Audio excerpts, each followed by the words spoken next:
Dans une chaîne de production automatisée, quel outil est le plus utilisé? Les robots, les drones, les imprimantes 3D, les Résoudre scanners des frontales, les énigmes pour véhicules tenter de électriques. trouver sa Chaîne de voie. production. C'est la mission de Lilia, 22 ans, qui cherche à se réorienter. On a appris des chiffres qu'on connaissait pas, du coup, donc c'est bien aussi parce qu'on voit aussi comment les secteurs de métier ils évoluent.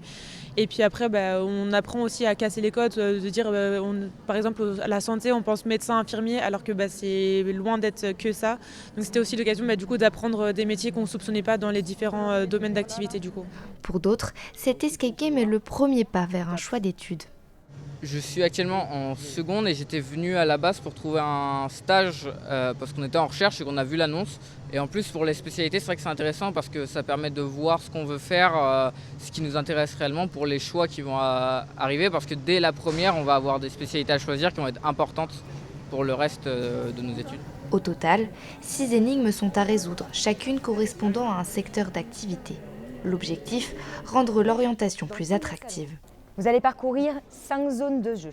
Là, Pour chaque énigme, en fait, il y a une partie qui va être sur le côté technique, c'est-à-dire ils vont apprendre des choses, par exemple sur le transport, mais il y a toujours une petite partie fun qui est plus sympa quand même pour un petit peu intéresser tout le monde, en fait, tout simplement. Et pour chaque pôle, c'est comme ça qu'on a fonctionné. Apprentissage, léger, mais apprentissage, et la deuxième partie, le côté un peu plus fun.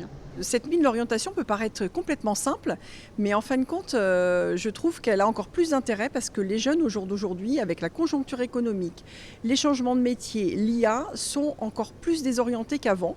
Ils ont besoin de repères et d'échanges et de choses simples pour pouvoir s'orienter le mieux possible. Donc ce format, il est indispensable, en tout cas en 2025, et je suis très fière qu'on le porte ici en Vendée.